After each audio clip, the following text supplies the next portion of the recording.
ನೀನ್ ಹೇಳಿದ್ದು ನಿಜಾನೇ ಮಾವ. ಪೊಲೀಸ್ ಸ್ಟೇಷನ್ ಅಲ್ಲಿ ಅಪ್ಪನ ಆ ಥರ ನನ್ನಿಂದ ನೋಡಕ್ಕಾಗ್ಲಿಲ್ಲ. ಪಾಪ ದೊಡ್ಡಪ್ಪ ನಿನ್ನೆಯಿಂದ ಏನೂ ತಿಂದಿಲ್ಲ. ಇವತ್ತು ದೊಡ್ಡಮ್ಮ ತಗೊಂಡು ಹೋಗಿದ್ದ ಊಟನೂ ಕೂಡ ತಿನ್ಲಿಲ್ಲ.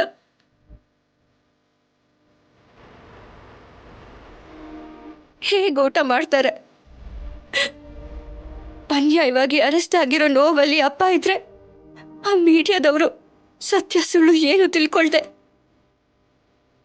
ಆ ಚಾರು ಮಾಡಿರೋ ಅಪವಾದನ ನಿಜ ಅನ್ಕೊಂಡು ಮಾತಾಡಿ ಅಪ್ಪನ ಮನ್ಸಿಗೆ ಇನ್ನೂ ನೋವು ಕೊಟ್ಬಿಟ್ರು ಅಲ್ವಾ?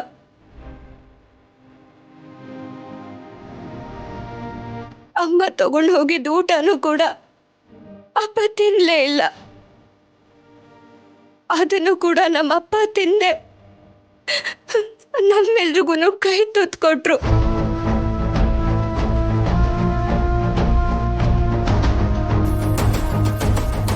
ಅಪ್ಪ ನಮಗ್ ಕೊಟ್ಟಂತ ತುತ್ತು ಗಂಟ್ಲಲ್ಲೇನೋ ಇಳಿತು.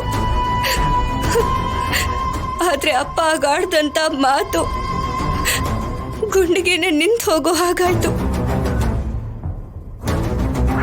ನಾಳೆ ತಿಂತೀನಿ ಬಿಡು ಜನಕ್ಕೆ. ಒಂದು ವೇಳೆ ಬದುಕಿದ್ರೆ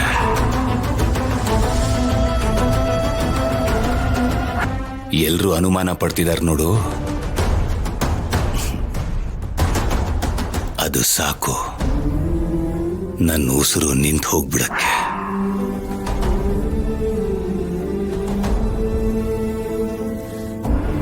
ಚಾರು ಮೋಸನ ಕೋರ್ಟ್ ನಂಬಿದೆ, ನ್ಯಾಯವಾಗಿ ಬೇಲ್ ಕೊಡಲ್ಲ ಅನ್ಬಿಟ್ರು. ಈಗ ಚಾರು ಕೇಸ್ನ ವಾಪಸ್ ತಗೊಳ್ಳೋದೊಂದೇ ಬಾಕಿ. ಅದನ್ನ ಬಿಟ್ಟು ನಮ್ಮ ಹತ್ರ ಬೇರೆ ದಾರಿನೇ ಇಲ್ಲ.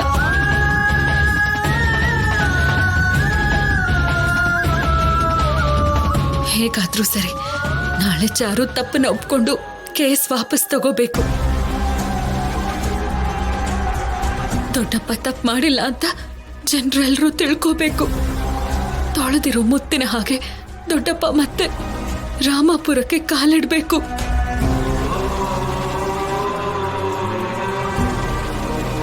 ಆದ್ರೆ ರಾತ್ರಿ ಇಷ್ಟೆಲ್ಲ ಹೇಗೆ ನಡೆಯುತ್ತೆ?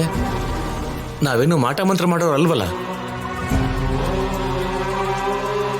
ಮಂತ್ರಗಳ ಅವಶ್ಯಕತೆ ಇಲ್ಲ ಮಾವ, ಮಾಯೆ ಮಾಡಿದ್ರೆ ಸಾಕು.